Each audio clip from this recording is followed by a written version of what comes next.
Então, tava falando da Pri, deixa eu falar rapidinho da Pri para vocês. Ela trabalha numa ONG, que faz um trabalho bem legal com as crianças. E semana passada ela estava bem doidinha, porque ela tinha um monte de coisa para preparar, um monte de coisa para organizar, né, prima? E aí ela não conseguiu participar, e a Lourdes só que conseguiu. Mas aí encerrou, agora ela está de férias, já entregou os presentinhos para as crianças. Obrigada, amor. Já entregou os presentinhos para as crianças, né, prima? Fala aí. Oi, boa noite. Alguém perguntou de mim, é por isso que eu cheguei aqui e ouvi falar meu nome, não sabia. É isso mesmo, agora eu estou mais tranquila. Foi bem corrido esse final de ano, mas foi todos entregues com sucesso, graças a Deus. Que E bom, obrigado aí a todos pela lembrança. bom, prima, vamos lá. É, bom, vamos para o estudo então. Tá gravando já, né? Semana passada a gente. Deixa eu puxar logo aqui no slide. Nós vimos Saulo convocando, né, Abigail a participar lá do grande julgamento. E a gente já passou por isso aqui há muito tempo. Deixa eu dar uma passada nisso aqui. Convocando Abigail a participar do julgamento de Estevão. Ela relutou um pouquinho, porque ela sabia, né, como se dava esse tipo de. Nem foi julgamento, né? Porque o julgamento já tinha acontecido. Na verdade, foi a aplicação da pena lá que Saulo decretou para ele. Então, Saulo, praticamente obrigou, né, Abigail a ir. E ela, com aquele espírito conciliador, ela tentou relutar, mas não conseguiu, porque Saulo foi muito insistente, né, firme até, e ela então falou: Não, eu vou, até porque eu tenho interesse de conhecer os seus amigos do Sinédrio. Eu tenho interesse porque, quem sabe, eles podem me auxiliar na busca do meu irmão, né? Gesiel, que você bem sabe que eu procuro ele há tanto tempo. Quem sabe seus influentes companheiros do Sinédrio não podem me auxiliar. Então, ele ficou feliz com essa resignação dela, né? Com esse espírito conciliador, conciliatório, e foram. Fizeram ali as últimas carícias, e aí eu comentei que era o último momento, para quem não conhece o livro, já estou dando um spoiler, para quem conhece, relembra, é o último momento que esses dois espíritos que estavam tão apaixonados, que se reencontraram, mas não se reencontraram, né, para formarem uma família como eles imaginavam.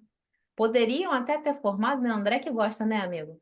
O que teria acontecido se as coisas não fossem dessa forma, né?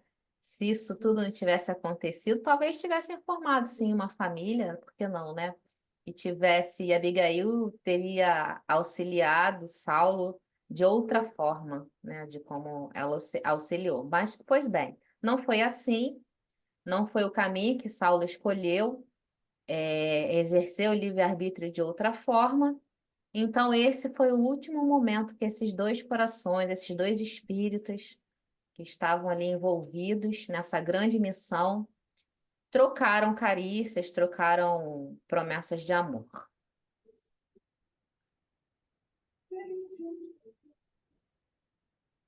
Aqui ela continua insistindo. Aqui tudo a gente já viu. Ó, notando a boa vontade conciliatória. Tá. Semana passada, então, a gente começou aqui, ó. Era tarde quando Saulo se despediu, regressando a Jerusalém de alma feliz. Então, terminaram ali e regressaram de alma feliz. Daí a dias, e aí nós vimos que, a gente viu que Estevão colocou aqui para a gente uma referência temporal. Quando ele fala daí a dias, é porque se passaram 2 meses. 2 meses que Estevão ficou preso, e 2 meses até chegar esse dia do seu apedrejamento, né? Sua morte. Isso aqui a gente viu também. Aqui foi o trechinho que a gente viu, aonde eles falaram, aonde Saulo falou que Abigail iria participar, e aí elas ficaram surpresas, né? E a gente falou semana passada, a gente não vai voltar aqui, né? Senão vai tomar muito tempo, mas a gente falou sobre o templo, aonde era o átrio das mulheres, que elas não podiam passar dessa porta aqui mais à frente.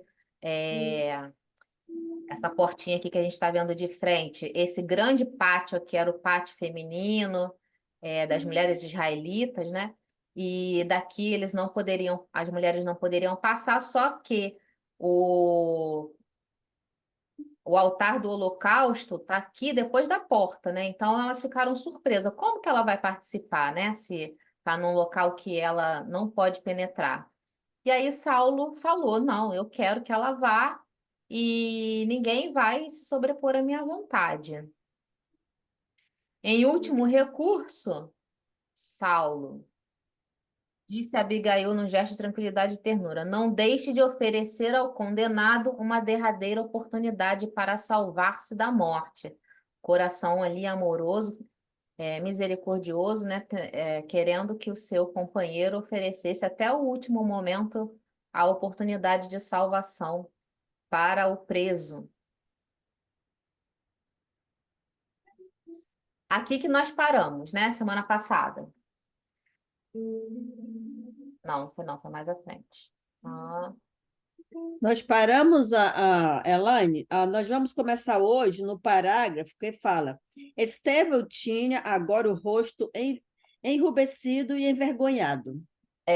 isso aí, Ana. Mas eu quero voltar um pouquinho, porque o que que acontece? Eu vou começar daqui, exatamente daqui. O que que eu quero começar hoje? Porque lembra que eu esqueci de colocar um trecho? Eu É verdade. ajustei, eu ajustei isso. E aí eu acho que vale a pena a gente reler a partir daqui. Pode ser? Claro, lógico. Vamos lá. Então, no instante aprazado, o doutor inflexível fez a leitura do libelo. Libelo, eu falei semana passada, esse termo é usado até hoje, né? Como se fosse a acusação, né? Que hoje nos nossos tribunais, quem faz numa ação criminal, onde o titular da ação criminal é o Ministério Público, libelo é a denúncia, né? Vamos assim dizer. É a denúncia, que é feita contra o acusado. Então, Saulo fez ali a leitura do libelo. Antes, porém, de pronunciar a sentença última, fiel ao que prometera, mandou que os soldados empurrassem o condenado até sua tribuna, enfrentando o pregador do evangelho sem qualquer expressão de piedade, interrogou com aspereza: estás disposto agora a jurar contra o carpinteiro Nazareno? Lembra-te que é a última oportunidade de conservares a vida. A gente lembrou, né? Semana passada eu falei que não tem como eu ler isso aqui e não lembrar de Joana de Cusa, né? No momento em que ela está prestes a ser queimada e o soldado pede para ela abjurar ao Nazareno e ela não abjura. Tais palavras, ó, esse foi o trechinho que faltou. Tais palavras pronunciadas mecanicamente, ou seja, só fez pro forma, né? Só porque fazia parte do protocolo e porque Abigail também pediu a ele, né? E como se fosse uma forma dele deixar a consciência dele limpa, né? Tô limpando a minha consciência. É uma forma de jogar no outro a culpa que é sua, né? Ó, eu fiz a minha parte, ele é que não quis. Tais palavras pronunciadas mecanicamente soaram de modo estranho aos ouvidos do moço de Corinto, que as recebeu na alma sensível e generosa como novos dardos de ironia. Não insulteis o Salvador, disse o arauto do Cristo com desassombro. Nada no mundo me fará renunciar à sua tutela divina. Esse divina devia estar com D maiúsculo aqui, né? Nada no mundo me fará renunciar à sua tutela divina. Morrer por Jesus significa uma glória, quando sabemos que ele se imolou na cruz pela humanidade inteira. Mas uma torrente de impropérios cortava-lhe a palavra. Então, já estava naquele ambiente ali alvoroçado, né? As vibrações já estavam negras ali, pesadas. E quando ele coloca essas palavras mais uma vez, enaltecendo o Nazareno, chamando ele de Salvador, né? Que era o que mais irritava eles, chamar ele de Salvador. É, E ainda falar, né, que morrer por Jesus significa uma glória. Os cristãos que eram nessa época, né, e a partir de então, perseguidos e mortos, que iam para os grandes circos, né, cantando e louvando, isso causava uma. A gente vê nos romances de Emmanuel, Ave Cristo tem muito, né? A gente vê como que isso deixava os soldados atormentados. Eles não conseguiam compreender, né? A tamanha entrega, tamanho desprendimento, tamanha confiança. Eles achavam, muitos tinham certeza que estava todo mundo alucinado, né? Estava todo mundo já fora de si. Basta, apedrejemo-lo quanto antes, morte ao imundo, abaixo ao feiticeiro, blasfemo, caluniador. E começaram a gritar ali contra ele. A gritaria tomava proporções assustadoras. Gente, isso aqui é muito simbólico, né? A gritaria tomava proporções assustadoras. A gente costuma dizer que o mal é barulhento, né? O bem não, o bem é silencioso. Mas o mal faz um barulho, né? Que a gente chega até a achar que no barulho do mundo que a gente tá, só tem mal, né? Mas quanta coisa boa tem. Só que a coisa boa é silenciosa, né? Esses dias eu estava vendo aqui o Razões para Acreditar. Quem tem Instagram conhece, né? O Razões para Acreditar. Gente, uma história. Que história maravilhosa. Tem um rapaz que ele encontra as pessoas na rua, assim, aleatório, e pergunta assim: posso fazer umas fotos com você? E aí ele vai e faz as fotos, né? Só que aí ele pergunta qual a sua história de vida e tal, e ele faz uma construção maravilhosa naquilo ali. Ele parou uma moça que estava empurrando um senhor numa cadeira de rodas. Quando eu comecei a ver o vídeo, eu falei, é o pai dela, né? Que ela está empurrando. Gente, era uma pessoa, um senhor, que ela conheceu no hostel que ela viajava. Conheceu ele num hostel. Ele era um senhor que ficava sozinho o tempo inteiro no canto, tinha dificuldade de andar, então ele usava a cadeira de roda. Estou resumindo a história. Ela chegou perto dele, começou a conversar com ele, descobriu que ele é uma pessoa sozinha na vida, e ela simplesmente perguntou: qual o seu sonho? E ele falou: ah, eu tinha um sonho de viajar.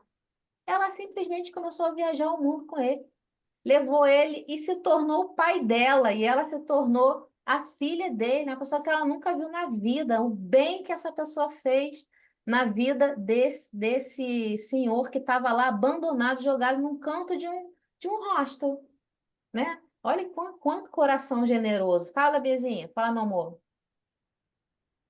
Na obra de Para o Resto da Vida, de Wallace Leal, são várias histórias, né? Um menino tinha muito levado, fazia muito barulho, muita bagunça, e aí o pai levou para o bosque. E aí passou uma carruagem. Aí o pai falou assim: tem uma carruagem vazia passando. Meu pai, como é que você sabe que a carruagem está vazia? Faz muito barulho. Ah, legal. E quando a gente tem conteúdo, a gente não faz barulho. É quando a gente está vazio, não tem o que. A gente faz muito barulho. É E exatamente mal não é isso. a ausência do bem, né? Exatamente Ou a isso. inexistência dele, né? Exatamente. E o mal é assim, o mal faz muito barulho. Então a gente não pode, né, É, achar que por conta de fazer muito barulho é o que está dominando, né? Então a gritaria tomava proporções assustadoras. Alguns fariseus mais irritados, burlando os guardas, aproximaram-se de Estevão, tentando arrastá-lo sem compaixão. Entretanto, ao primeiro puxão na gola rota, um pedaço da túnica rafada ficava-lhe nas mãos. Foi necessária a intervenção da força armada para que o moço de Corinto não fosse estraçalhado ali mesmo pela multidão furiosa e delirante. Gente, o que que lembra vocês isso? Esse acontecimento aqui com Estevão. Essa multidão gritando, pedindo a morte, o que que lembra vocês? Jesus, quando foi levado à a cruz? crucificação do Cristo. O próprio Cristo, né? Então a gente não tacou pedra numa cruz, não, a gente tacou em várias, viu? Porque a gente também está aqui gritando: morte, morte. Foi necessária a intervenção da força mágica ali. Saulo, em altas vozes, ordenou a intervenção dos soldados. Queria a execução do discípulo do Evangelho, mas com todo o cerimonial previsto. Queria que tudo se cumprisse da forma que ele preparou. Estevão tinha agora o rosto enrubescido, envergonhado. Seminu, foi auxiliado por um legionário romano a recompor os sobejos da veste em frangalhos acima dos rins para não ficar inteiramente nu. Gente, é a paixão do mestre, né? Porque também ficou quase nu, né? Também ficou humilhado, com a mão trêmula pelos maus tratos recebidos, procurava limpar a saliva que os mais exaltados lhe haviam esputado em pleno rosto. Forte pancada no ombro causava-lhe intensa dor no braço todo. Compreendeu que lhe chegavam os últimos instantes de vida. A humilhação doía-lhe fundo, mas recordou as descrições de Simão a respeito de Jesus no derradeiro transe. Em frente de Herodes Antipas, o Cristo sofrera dos israelitas idênticas ironias. Fora açoitado, ridicularizado e ferido. Quase nu, suportara todos os agravos sem uma queixa, sem uma expressão menos digna.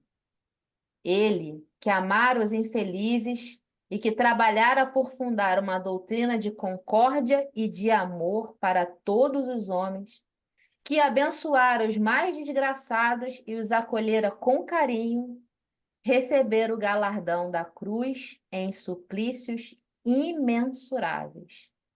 E Estevão pensou: quem sou eu e quem era o Cristo? Que força, né? Que grandiosidade, né? Meu Deus. Essa íntima interrogação propiciava-lhe certo consolo. O príncipe da paz fora arrastado pelas ruas de Jerusalém sobre o escárnio das maiores injúrias e era o Messias esperado, o ungido de Deus. Porque, sendo ele homem falível, portador de numerosas fraquezas, haveria de hesitar no momento do testemunho. E com o pranto a escorrer-lhe no rosto lacerado, escutava a voz cariciosa do mestre no coração. É muito curiosa É muito curiosa essa colocação de Emmanuel aqui, que ele escutava a voz cariciosa do mestre no coração. Porque eu não sei se vocês se lembram, mas Estevão não esteve com Cristo nesta encarnação. Ele não esteve com Cristo, mas Emmanuel afirma que ele escutava a voz cariciosa do mestre no coração. Agora, não ter estado com o Cristo nesta encarnação, né? Pelo menos em vigília, né? Porque em desdobramento podia encontrar, mas em vigília, né? Acordada, não quer dizer que, sendo ele o espírito que veio em missão, não escutou já, mas já escutou muito essa voz do Cristo nos seus ouvidos espirituais, né? Então, sim, ele ouvia porque ele conhecia essa voz, não de agora, né? Mas conhecia como espírito, e escutava a voz cariciosa do Mestre no seu coração. Todo aquele que desejar participar do meu reino, negue a si mesmo, tome a sua cruz e siga os meus passos. Aqui ele está citando Mateus, capítulo 16, versículo 24, né? E, e a gente não esquece que ele recebeu, né? Estevão recebeu as anotações de Levi, algumas passagens, né, que Levi anotou ali, já tinha anotado naquele momento. Todo aquele que desejar participar do meu reino, negue a si mesmo, tome a sua cruz e siga os meus passos. Era preciso negar-se para aceitar o sacrifício proveitoso. Gente, esse é o desapego. Outro dia eu li uma passagem maravilhosa, que foi uma passagem muito rapidinha que eu li, né? Mas como que eu fiquei pensando nessa passagem? Como que me fez pensar? A passagem falava o seguinte: analisa os teus motivos analisa os teus motivos de sofrimento, pois eles residem nos seus apegos. Gente, olha isso. Analisem os seus motivos de sofrimento, porque eles residem nos seus apegos. E isso tem muito a ver com essa passagem aqui. Era preciso negar-se para aceitar o sacrifício proveitoso. Por quê? Se a gente se apega, a gente sofre. Se a gente entrega, a gente, não vou dizer que a gente não sofra, porque a gente não está ainda nesse estágio de não sofrer. Não sofrer para a gente ainda é muito forte, né? Mas a gente passa pela prova de uma forma mais leve. Por exemplo, vou dar um exemplo aqui, né? Sei lá, uma relação amorosa, uma relação afetiva, né? Onde a gente terminou, a relação acabou, terminou, né? O casal chegou à decisão que terminou. Gente, como que as pessoas ficam apegadas às coisas que terminaram e elas sofrem, às vezes, eternamente por isso. É apego. Apego é uma coisa que já se foi, né? Ou, por exemplo, apego à própria vida. Nós como devemos pensar como espíritos. Se a gente pensasse como espírito, a gente não teria apego, por exemplo, um amigo nosso aqui, o Ítalo, vou falar porque ele já falou muito isso, né? Ele fala assim: ah, eu sou espírita, mas eu tenho medo da morte. Deixa eu ver se ele está aqui, aliás. A Carlinha tá. Pedi para ele falar. Ah, não, não estão. Ah, o Amaro tá aí. Oi, Amaro, tava falando de você. Paola chegou. Agora diga aí o que você estava falando do Amaro. A Vera tá aqui. Eu tava falando do Amaro? Eu tava falando que o Amaro ilumina nosso estudo, tava sentindo falta dele. E que ele deve estar sendo muito requisitado, né? Porque eu tô sentindo falta dele no nosso estudo. É isso, Ana? Contando até as semanas que você não vem, tá? Você vê que ela tá mesmo, tá contando mesmo. Amaro, você viu isso que eu falei, essa leiturinha que eu vi? que a gente tem que prestar atenção nos nossos sofrimentos, porque é onde reside os nossos apegos. Amaro, eu achei isso tão profundo. Olha, as nossas dores e os nossos sofrimentos, né? Eles dizem muito de todos nós, né? Então, é algo que a gente deve refletir muito quando ele nos visita, né? Então, as dores e os sofrimentos, né? São de uma importância tão grande para o espírito que, se ele soubesse, ele valorizaria toda vez que era visitado por ela, né? Não no sentido de você querer sofrer, né, do masoquismo, não, nada disso, né? Mas no sentido de você saber que aquilo ali é importante para você, porque está lhe dando a possibilidade de você corrigir erros do seu passado e de você superar dificuldades que você mesmo criou, né? Porque a dor nada mais é do que uma colheita de uma semeadura que nós mesmos plantamos em nossa existência, né? Exatamente, Amaro. E você sabe, Amaro, eu me lembro você falando sobre isso, né? E tem a ver com esse trechinho que está aqui, o sacrifício proveitoso. Eu me lembro, lá no Evangelho segundo o Espiritismo, eu já fiz um estudo, foi um estudo maravilhoso sobre isso. Se eu não me engano, está no capítulo 5, né? Que é Bem-aventurados os aflitos. O mal e o remédio, aonde fala justamente sobre isso, né? Se a gente tivesse a consciência de que as nossas dificuldades, as nossas provas, né? As nossas dores, na verdade, é um mal, né? Mas são, na verdade, o nosso remédio. Porque são elas que vão nos curar, né? Vão nos curar dos nossos débitos, vão nos curar das nossas imperfeições, né? Então, quando a gente chegar um pouquinho mais acima do grau que a gente está, a gente vai entender que, em vez da gente querer afastar, a gente deveria aproveitar os nossos sacrifícios, né?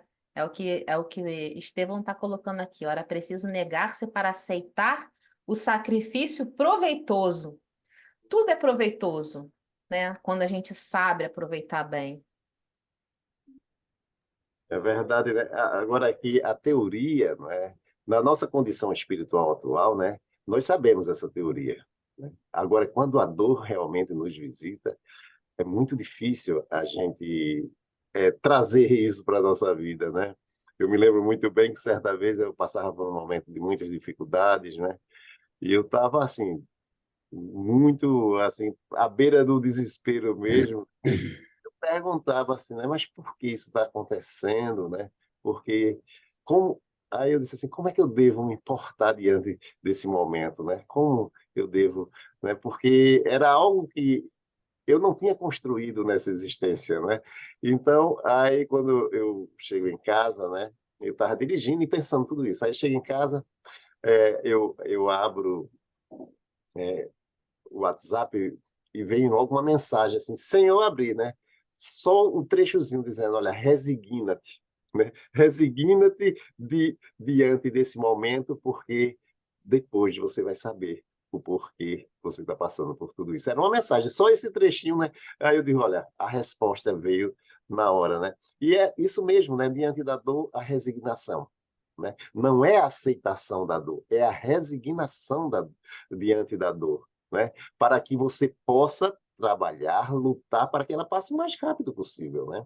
E quando ela passar, você vai se tornar mais forte. Mas o grande problema é você reclamar diante da dor, né? É você se desesperar, é você se achar injustiçado, né? Mas a resignação e você trabalhar, não é?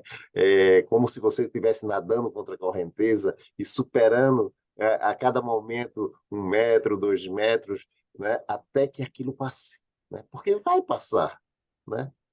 É inevitável, não é? A gente somos sempre assim intercalados, né? Momentos de dores, de alegrias, dores, alegrias, e é assim, né? Não vai ser só alegria, também não vai ser só dor, né?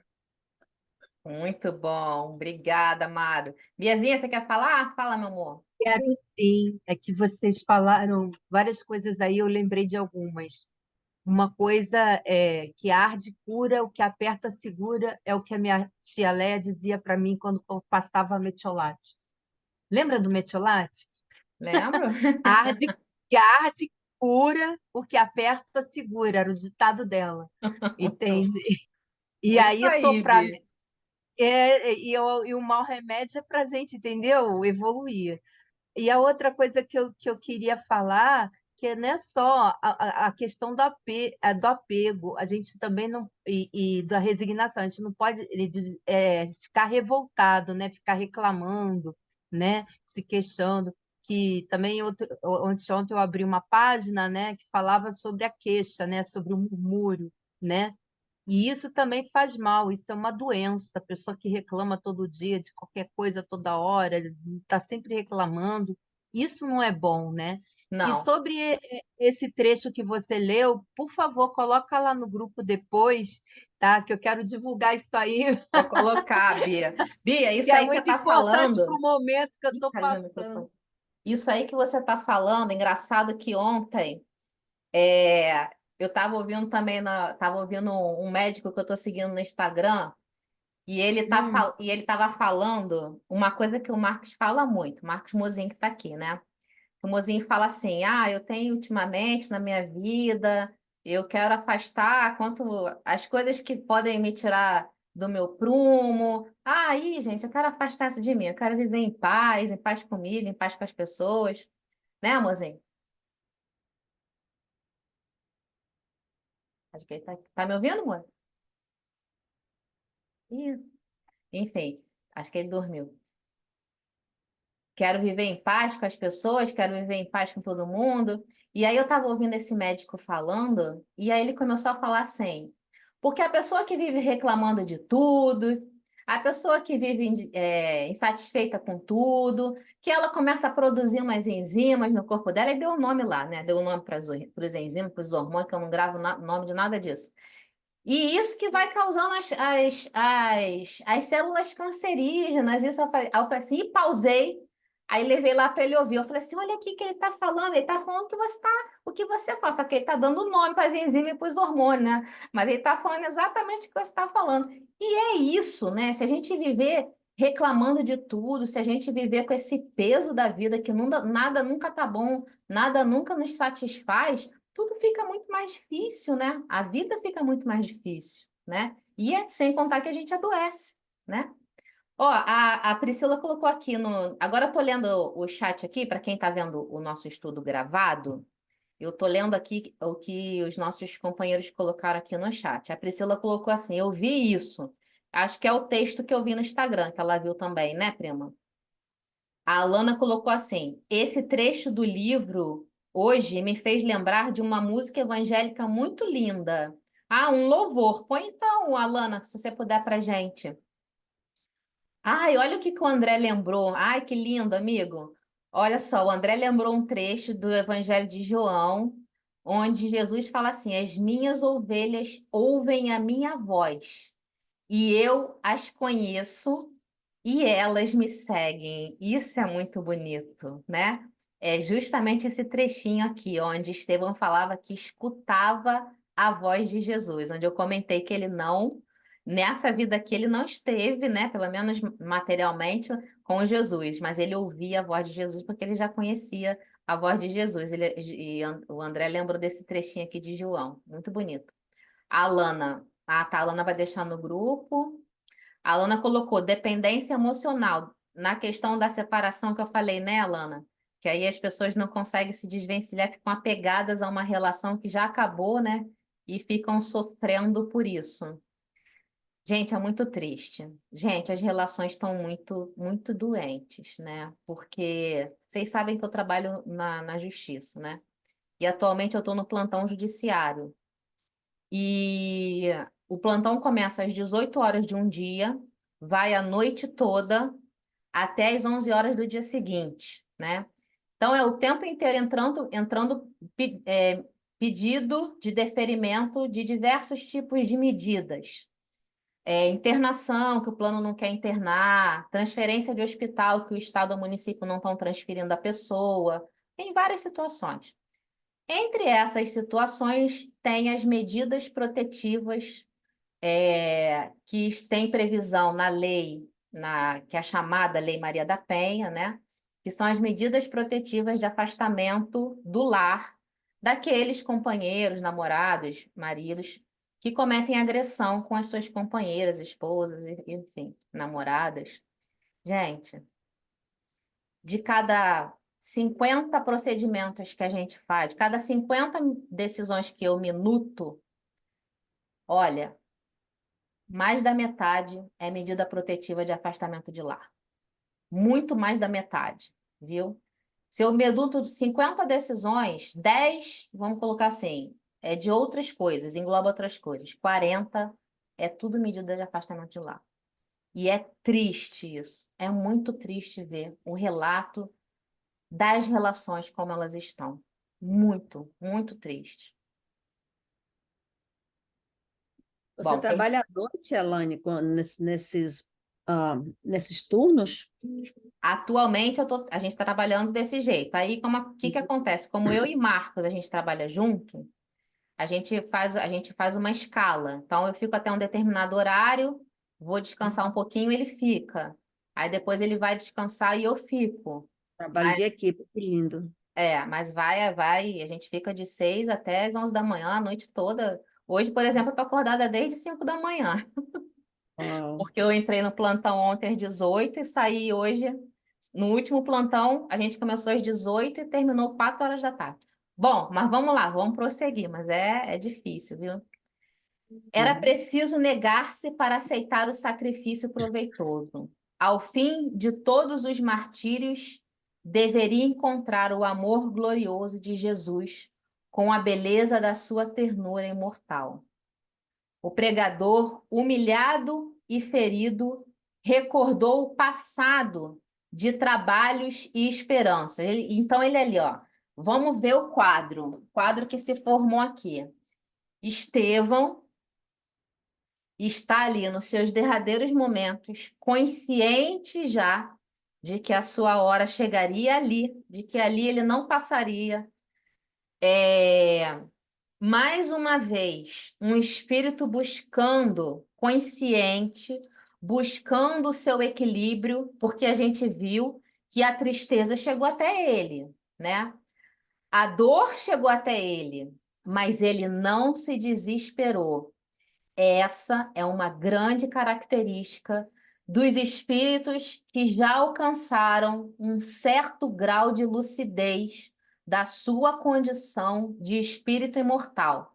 Ele pode até não estar dando esses nomes aqui para os sentimentos dele, mas é isso que Joana de Ângeles fala. Esses espíritos, eles já têm uma maturidade diferenciada da sua consciência de espírito imortal, né? Então é assim que ele age. O espírito, quando ele já alcança um certo grau de lucidez, de equilíbrio, ele, quando percebe que está entrando num momento de desespero, essa palavra nem existe no dicionário deles, mas no momento de desequilíbrio, ele não se deixa levar, ele busca o equilíbrio. E o primeiro artifício que a gente viu aqui, o primeiro ferramenta, o primeiro instrumento de busca de equilíbrio que Estevão fez foi comparar o seu martírio e a sua dor, que para ele não era nada, porque ele se entendia na condição de homem que errava muito, com Jesus, né? Então, diante do sacrifício do nosso grande Salvador, eu não posso reclamar. E ali, nesse momento, ele conseguiu, e aí isso já é uma interpretação minha, tá? Me deem essa permissão. Ele conseguiu se conectar com a espiritualidade que com certeza estava ali ao lado dele. Eu não tenho dúvidas que a mãezinha estava ali, né? Eu não tenho dúvida que estavam ali grandes espíritos amparando esse espírito que também era grandioso. Porque Aí, assim, Ana, pode falar. desculpa, Elaine, complete o raciocínio. É que você está falando aí me entrou aqui me entrou um pensamento aqui. Não, Complete o pode, raciocínio. pode falar, depois eu termino de concluir. Desculpa, mas aí assim, aí nesse momento, né, quando você falou, né, que o espírito já, né, na envergadura de um espírito como o dele, se conecta, né, se conecta com Jesus, se conecta com a espiritualidade maior. E claro, né, a mãezinha dele já devia estar ali e os outros espíritos, inclusive o de Jesus, porque ele estava ouvindo a voz de Jesus.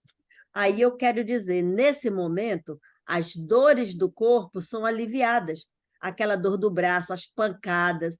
Lembra, já ouvi muitas pessoas falando, né, que nesse momento que eles entravam lá na jaula dos que os leões era solto, né, para comerem, naquele momento eles recebiam também essa bênção, não é, de ser aliviado. Muitos deles dizem que o espírito já era desconectado naquele momento da mordida. A Joana de Cusa, né, que foi queimada, que também, né, foi aliviada. Então, quando eu vejo uma leitura dessa, eu só consigo pensar nisso, essa conexão, sabe, a essas dores que a gente sente até o final, a gente desencarna e ainda continua sentindo, um espírito desse, graças a Deus, já fez essa caminhada, Muito sabe? bem Aí me lembrado, dá uma Ana. força tão grande para mim continuar, me dá uma garra para mim continuar a chegar ali também, sabe? É isso. Muito bem lembrado. Olha, são as duas coisas, né? Uma é o amparo da espiritualidade que certamente está ali. E duas, é o estado psíquico do próprio espírito, né? Por quê? Quando a gente estuda entre o céu e a terra, Quando a gente. Ih, a minha internet está falhando. Quando a gente estuda lá a segunda parte, onde vê, Kardec classificou e separou os relatos de desencarne dos espíritos de acordo com seu grau de entendimento, né, de endurecimento e tal. Lá a gente vai ver que acontece justamente isso. Quando o espírito ainda não é esclarecido, quando ele está muito preso à matéria, né? Quando ele tem dificuldade no seu desprendimento. Mas quando o espírito se entrega, quando ele tem consciência, né? O desprendimento é muito mais fácil, é muito mais suave, é muito mais, né? Então, é um pouco disso também. É um pouco da condição psíquica do próprio espírito, né? E, lógico, o amparo da espiritualidade. Isso que você falou está no Ave Cristo, né? Há o relato lá, dizendo justamente isso, que quando as feras chegavam, ao mesmo tempo que as feras chegavam, os espíritos já se viam se desprendendo já, né? Fala, Vera. Vera quer falar. Pode falar, meu amor. Posso fazer uma perguntinha para você? Claro. Aqui ele falou, era preciso negar-se para aceitar o sacrifício proveitoso. Existe sacrifício que não é proveitoso? E como que seria isso? Olha, todo sacrifício, né, é proveitoso. Porém, eu posso te dizer assim, a gente às vezes faz escolhas para as nossas vidas e a gente passa por situações e sofrimentos que a gente não precisaria passar. Então, assim, vai ser proveitoso? Vai ser proveitoso porque quando você tiver a capacidade de ter esse conhecimento que a espiritualidade falou para o amado, né? Falou, calma, respira que um dia você vai entender por que que você está passando por isso, né? Quando você chegar nesse momento, você vai entender o porquê que você passou por aquilo, né? Você vai compreender que olha, você não precisava passar por essa dor, mas você escolheu passar e ela foi proveitosa para você dessa forma. Então, assim, toda dor vai te ensinar alguma coisa, né? Isso é certo. Toda dor, até se for para te ensinar que você não precisava passar por aquela dor, que você passou porque você fez uma escolha que não foi uma escolha tão feliz. Mas sim, toda dor é proveitosa, porque senão Deus não ia permitir que existisse, né? Nenhum grau de dor. Então, qualquer uma, eu não consigo imaginar nem essas que a gente escolhe passar. Veio com um projeto reencarnar, a gente cansa de fazer isso, a espiritualidade fala isso pra gente. Vocês vêm com uma carga reencarnatória, com determinado espécies de provas, né? E vocês, além de não passarem por essas provas, vocês ainda angariam mais provas ainda. Mas todas elas vão ser para a gente grandes professores na nossa vida. Então, eu não consigo, respondendo a tua pergunta, eu não consigo imaginar uma dor que não seja proveitosa. Oi? Tá ok, obrigado. Eu queria passar uma informação assim, técnica, né, que a gente lê lá no Céu e Inferno, sobre a passagem, né? A questão da dor da passagem, né? O espírito sente dor quando faz a passagem, aí os espíritos falam, quanto mais ligado o espírito for à matéria, né, e querer perseverar ali, ele vai sentir dor, mas se ele se desligar rapidamente, ele não vai sentir dor. Mas, de qualquer forma, Kardec coloca que morrer não dói. Não dói. E o que o espírito passa depois é uma perturbação, né? Fora do corpo, né? Que é uma readaptação ao plano espiritual, que ele renasce lá, né? Então tem que passar por uma readaptação, que ele perde o costume de viver lá, então precisa desse período. É por isso que a gente precisa orar muito pelo espírito, até durante o velório, para que ele se desprenda rapidamente do corpo, para que o período de perturbação dele seja rápida, seja breve, que ele seja bem recebido do outro lado. E nesses momentos aí de sacrifício em nome do Cristo, vários relatos realmente, como Joana de Anjos, Joana de Cusa, né? A nossa Joana de Anjos é a Joana de Cusa, é a mesma pessoa, tá, gente? É, e outros espíritos que tiveram que sacrificar, como Estevão, não sentiram a dor nem antes da morte, porque o Cristo já interrompia ali o laço do o Do laço de espírito com a prata, né? O fio matéria. Do espírito com do a espírito com matéria. a matéria, antes mesmo dele sofrer o processo da dor, para que não haja sofrimento, porque não há um merecimento ali dele ter que receber dor, né? É. Eu creio que foi a mesma coisa com o próprio Cristo, né? Que eu acho que o espírito, ele era um espírito crístico, né? Ele saiu do corpo que nem passarinho, assim, não tinha apego àquele corpo material, né? Nenhum. E o espírito, digamos assim, que tem o espírito planetário, né? E tem o Cristo galáxio, né? Da galáxia, né? Uhum. Os espíritos de luz ajudaram ele também. Então, eu creio que ele também não sentiu dor. Então, é isso, porque é tirado a dor, né, É. do corpo antes do fato de se dar por ocorrido, né? É. Muito bom, Bia, Então, é bem lembrado, bem lembrado. Eu também acho que Jesus não sofreu, isso. sofreu, né? Lógico, tinha um corpo de matéria, mas o sofrimento dele tem outro aspecto que a gente não consegue Sim, ainda compreender, né? Ó, sim, sim, eu acho que é. O André colocou aqui, ó, não à toa o mundo está desse jeito. Acho que foi pelo que eu falei das medidas protetivas, né, André?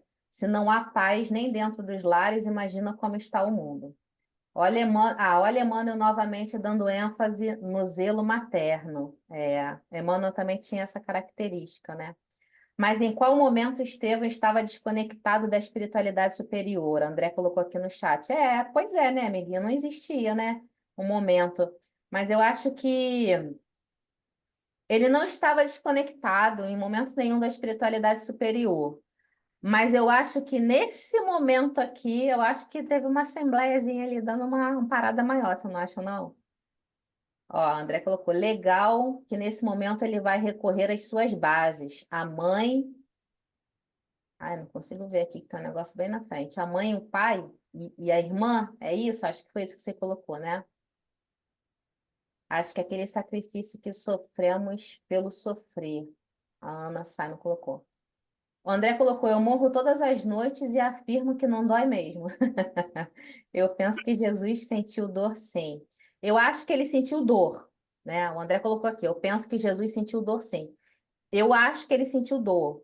Eu só acho que ele encara a dor de outra forma, mesmo a dor física. Eu acho que o espírito da magnitude do Cristo, ele encara a dor de outra forma diferente do que a nossa. Se fosse medir a intensidade, eu acho que seria a mesma intensidade, mas a forma como ele recebe e como ele vivencia essa dor, mesmo física, eu acho que é diferente. Eu acho. A Luciana falou que pensa como André. Isso sim, é um outro modo de sentir. Tá com o microfone fechado hoje, por quê, meu amiguinho?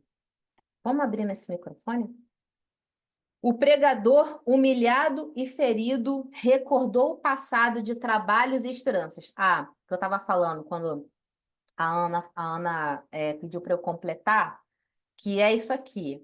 Então, ele está buscando, gente, é um processo, o Amado bem falou para a gente, tipo assim, olha, a gente na teoria sabe, falar é muito bonito, né? Falar é lindo, a gente sabe muito bem na teoria. A gente que é estudioso, então, estudioso da doutrina, a gente sabe isso aqui tudo na teoria, e tudo realmente fica muito lindo.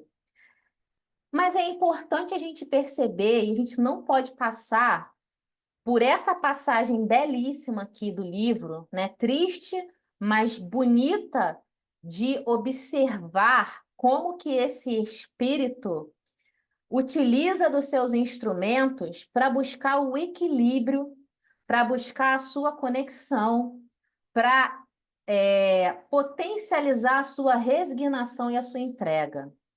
A gente precisa perceber isso, né? E salta aos meus olhos, porque desde quando eu li isso em Joana de Ângeles, isso me marcou muito, porque eu precisava muito trazer isso para a minha vida, porque eu era muito reativa com as coisas. Epa, abriram a porta aqui. Eu era muito reativa com as situações, e isso me fazia muito mal. Então, eu falei assim, gente, eu preciso controlar esse meu espírito de receber e reagir, isso me faz mal. Depois eu me arrependo das coisas que eu faço e eu não quero isso. E aí, quando eu li isso em Joana de Ângeles, isso eu parei, né? E aí eu pensei, tá, então peraí. E aí foi fácil? Não, não é fácil até hoje. Mas hoje, assim, um pouquinho eu já consegui colocar isso em mim. Então, assim, de um grau de 100% reativo, eu posso dizer que hoje eu reduzi 10% por conta disso. De entender que a primeira situação que a gente precisa fazer é a gente entender o que traz a gente para o nosso equilíbrio, né?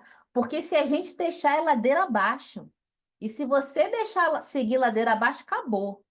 Mas se você se preparar e falar, não, calma, pedir amparo, quem consegue, né, fazer uma prece rápida, falar, Pai, me ajuda, me ampara nesse momento que eu estou precisando. Gente, como que funciona, né? E é esse processo aqui que Estevão está começando a fazer. Ele já lembrou do mestre, ele já lembrou do sofrimento do mestre, e agora ele está começando a lembrar das suas lutas do passado, né? Ele vai lembrar da mãe. Ó, vamos ler. Parecia-lhe rever a infância saudosa, na qual o zelo materno lhe incutia os fundamentos da fé confortadora. Olha ele lembrando da mãe, dessa grande mãe que não tem nome no nosso livro, mas foi uma grande evangelizadora desses filhos, né? De Estevão, de Abigail, de Gesiel, de Abigail, um grande espírito que amparou seu companheiro Josedebe, né? Ela não tem nome, assim como a gente não sabe a história de José, pai de Jesus, mas Emmanuel fala para a gente a grandiosidade desse espírito que veio com essa incumbência de trazer Jesus, né? São espíritos que não precisam de nome, não precisam de referências, não precisam de histórias registradas. Eles já estão muito acima disso, né? Então, ele lembra aqui dessa mãezinha, como André bem colocou, Emmanuel dando ênfase.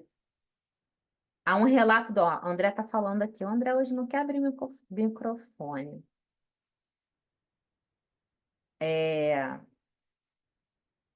Fala, André.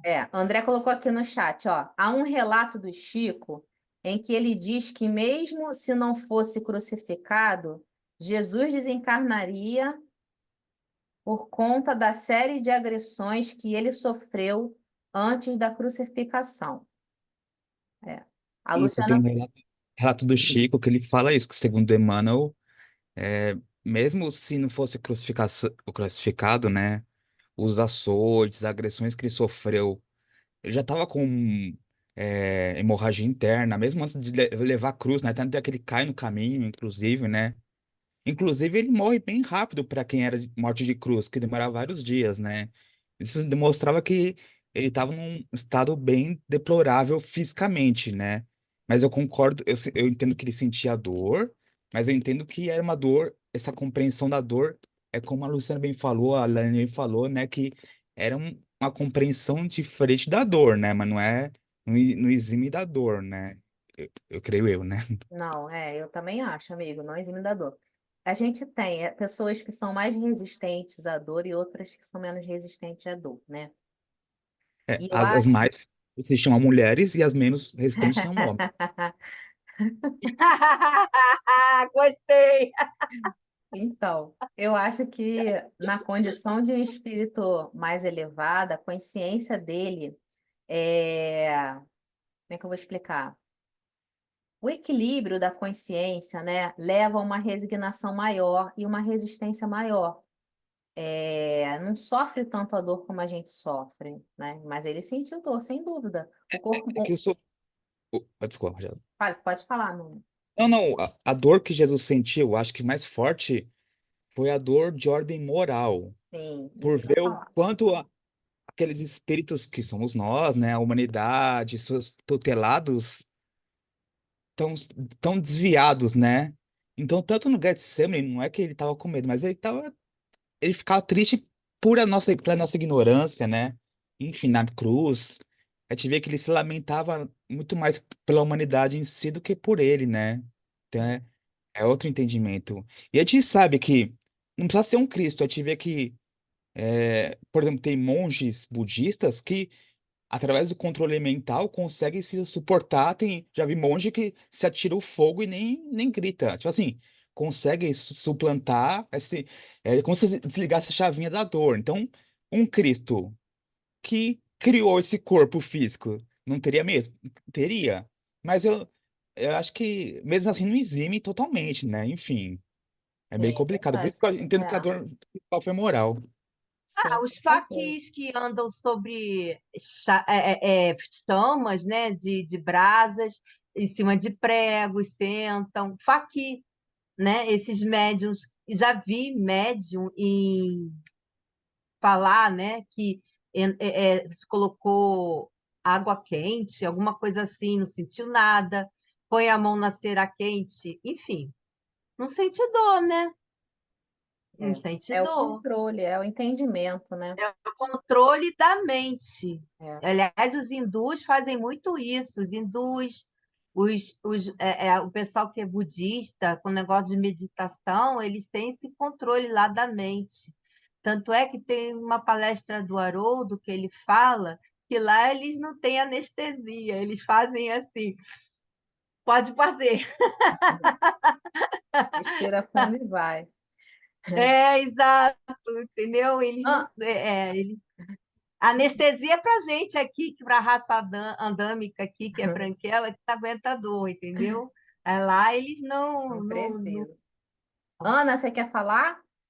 A Vera estava com o microfone aberto também, acho que ela também queria falar. Fala. Verinha, pode falar. Não, eu ia só completar isso aí, né, que o André falou e a Bia. E Jesus tinha esse controle. E Jesus já veio com esse controle, porque ele é o Cristo, não é? Então ele veio com esse controle da dor, controle da mente. Sim, eu concordo com o André que ele sentia a dor, mas não a dor que nós sentimos, porque nós sentimos a dor e sentimos a dor da dor. Sofremos pelo sofrer. Uhum, Nós temos o hábito, nós sofremos, aí sofremos pelo sofrer. Sentimos a dor, aí exatamente, sentimos duas vezes. exatamente. Jesus, ele veio com o controle, ele sente a dor, mas ele sabia como controlar. Como a Bia falou aí, que os hindus fazem essa meditação. Então, Eu, sim, eu também acho. Você falou bem. A gente sente a dor de estar sofrendo, né? Além da própria dor do sofrimento, a gente ainda sofre por estar sofrendo. Mais alguém aqui levantou a mão para falar? Vera, você quer falar? Você tinha aberto? Não? Tá. Ó, Não, estava fechado, obrigada. tá. Mas concordo plenamente com as palavras aí da Ana. Interessante, né? Se esses hoje aí menores, como a Bia falou, fazem esse controle, Jesus poderia fazer, né? Tanto que ele fez tanto prodígio, né? Andou sobre as águas e fez tantas coisas. Poderia também anular a dor, a própria dor, né? É. Mas foi necessário para a gente, né? Primeiro, há várias passagens de Jesus dizendo que ele estava fazendo aquilo ou que aquilo tinha que acontecer para se cumprir a profecia, né? A gente sabe que Isaías descreveu a paixão, né, o martírio do Cristo de forma perfeita, né? Inclusive, sentirá sede e lhe darão vinagre. Então também a gente precisava, né? Precisava que se cumprisse a profecia também dessa forma, né? Várias outras passagens do Cristo fala isso. Precisa que se cumpra a profecia, precisa que assim seja para que eles compreendam que eu sou o Messias. Então, várias situações aconteciam e essa não deixou de ser.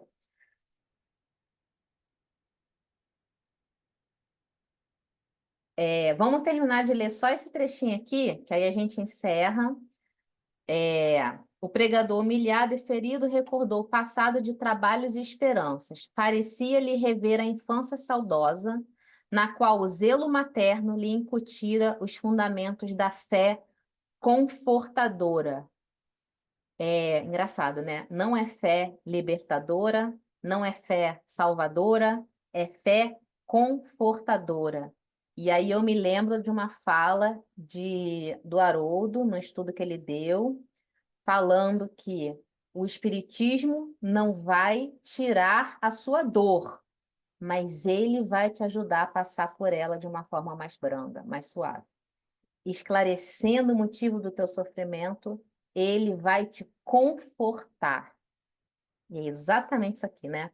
Tem um estudo sobre o livro Paulo Estevão. Ai, meu Deus, eu sempre esqueço os nomes.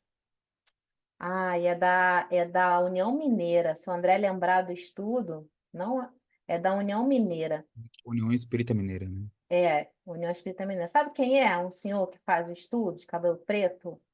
Não, só vi anúncios, mas não cheguei a assistir, não. Eu já assisti algumas, ele é maravilhoso. Só que ele não lê tudo, não. Ele pensa algumas. E no início de todo estudo dele, né, do Paulo Estevão, eles colocam um videozinho que fala que o estudo de Paulo Estevão, né, e dos romances de Emmanuel, mostram para gente o quanto que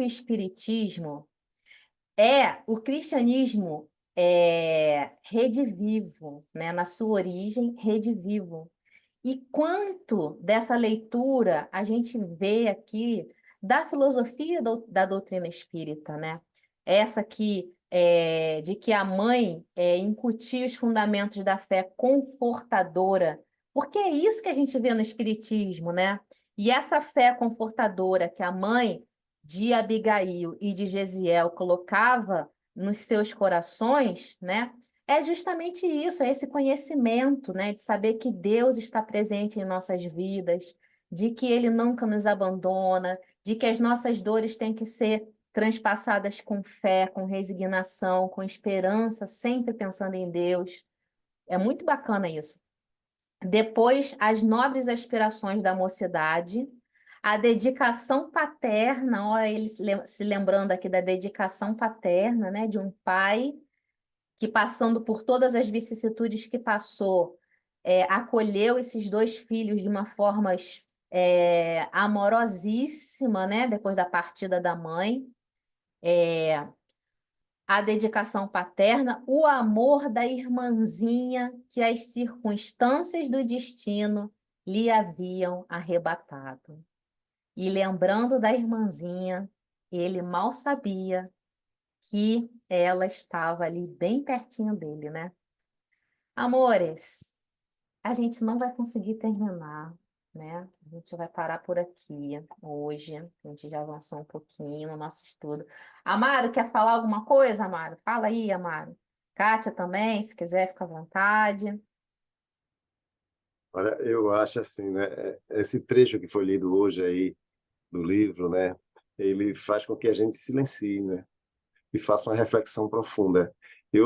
Enquanto você lia, né, eu não conseguia falar nada, eu só fazia uma reflexão sobre tudo isso aí, o que o Estevão estava passando, né, sobre tudo isso que os seus semelhantes estavam fazendo ele passar, né, porque a gente vê que a história se repete, né, de uma forma quase que semelhante, as histórias vão se repetindo, né, e hoje o semelhante, o ser humano continua de uma forma ainda muito violenta, tirando a vida do seu semelhante, né? Eu ouvi um crime essa semana, né? Minha esposa estava comentando que eu não assisto, não. Ela estava comentando de um empresário que assassinou sem querer, não é por engano, uma policial civil, né? Aí eu comentava com ela, eu disse, olha a importância de você não ter uma arma, né? Como é importante você não ter uma arma, né? E a gente vê, né, que essa violência, né, ela vem desde o início, desde o princípio, né, desde muito longe, e a gente não conseguiu aprender ainda. Por quê, meu Deus? Eu fico me perguntando isso. Por que nós ainda não conseguimos? Mas, ao mesmo tempo, eu vejo Estevão nos dando um verdadeiro exemplo, né? Um verdadeiro exemplo de como se portar diante da dor, das injustiças, né? Porque, na verdade, nós sabemos que não existe injustiçado aqui na Terra, né? Todos nós é, passamos por dificuldades, mas existe um motivo para tudo isso, né? Às vezes a gente acha que é injustiça, mas não é, né? Mas o Estevão, ele nos deixa esse grande exemplo, né? Para que a gente saiba se portar diante das dificuldades, diante daquilo que a gente às vezes acha que é uma injustiça contra nós, né? Mas porque toda vez que isso acontece, algo como a injustiça, porque Estevão veio para morrer desse jeito, né, no seu planejamento reencarnatório, né? Com certeza não, né? Mas,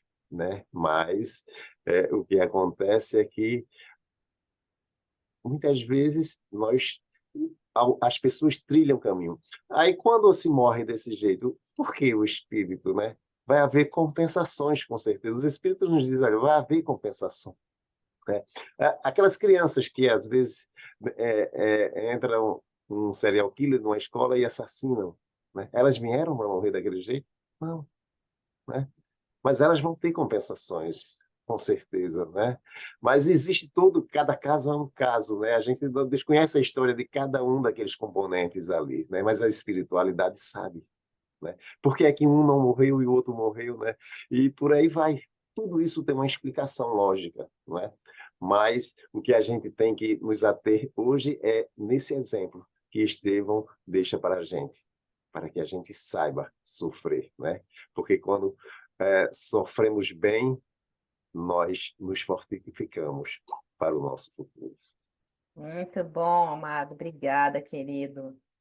É isso, amores. Olha, a gente encerra hoje o nosso anozinho de estudos e com uma vontadezinha de terminar o capítulo, né?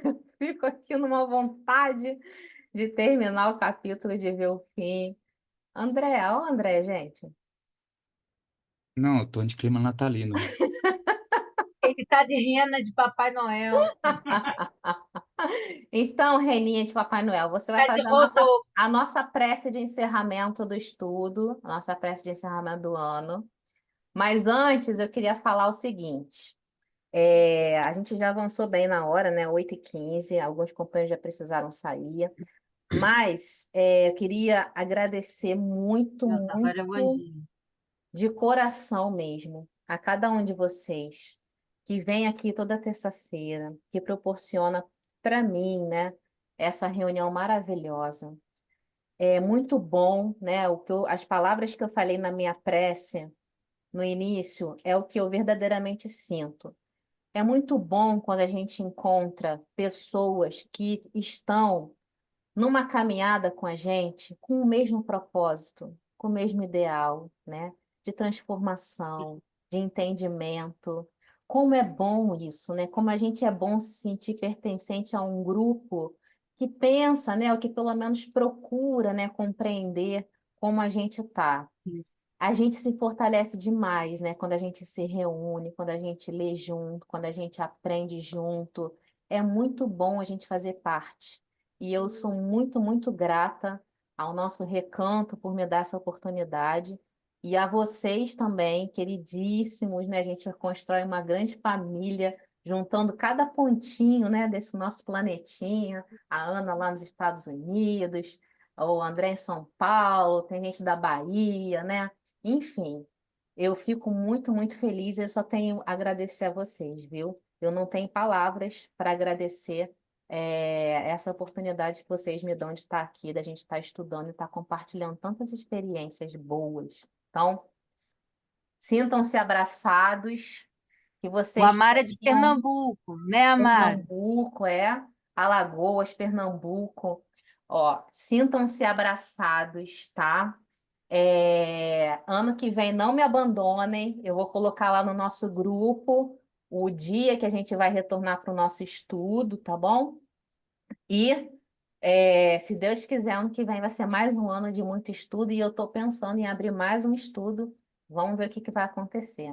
Mas, ó, muito obrigada, que Jesus ilumine muito o coração de cada um de vocês, seus lares, que irradie luz, tá bom? Que vocês se sintam envolvidos por esse mestre nessa data que simbolicamente a gente se relembra do retorno do mestre, né?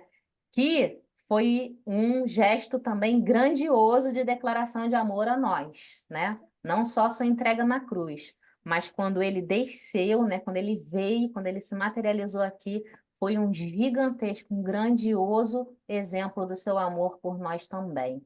Não vamos reduzir a isso a um presentinho, a uma árvorezinha com luzinha, né? Queridos, Andrezinho, faz a nossa Ah, eu prece. já arrumei minha árvore. Depois vou mostrar minha árvore para vocês. Faz, André, a nossa prece. Elane, falando por todo o grupo, eu acho que o presente e a gratidão é muito mais nossa também. Te ter reencontrado, você reencontrado o recanto, meu irmão, tá? Eu acho que de mim eu não tenho nem o que falar. Vamos lá, Andrezinho, antes que Obrigada, lágrimas comecem a querida. correr, vamos lá fazer nossa prece. Rena. Ah, cadê a Rena? Tirou a Rena? Ah, não, eu quero prece com Rena. Não, parece não pode brincar, não. Aí eu tô falando, agora o André é sério. Vamos lá. Pai, muito obrigado por essa oportunidade, esse reencontro entre amigos. Que o Senhor, Pai, abençoe a vida da nossa querida Elaine, a vida de todos aqui presentes.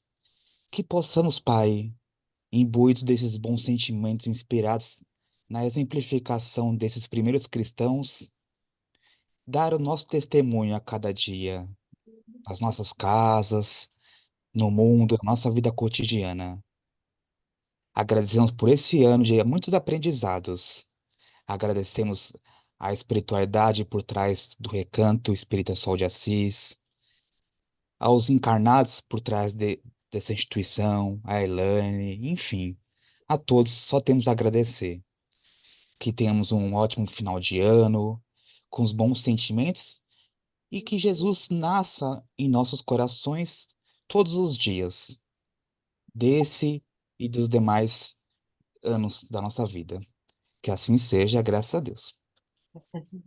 Que assim seja, graças a Deus. Catinha, que linda ver Obrigada, você aqui, minha amores. linda. Kátia, Desculpa, eu Zé, cheguei atrasada hoje.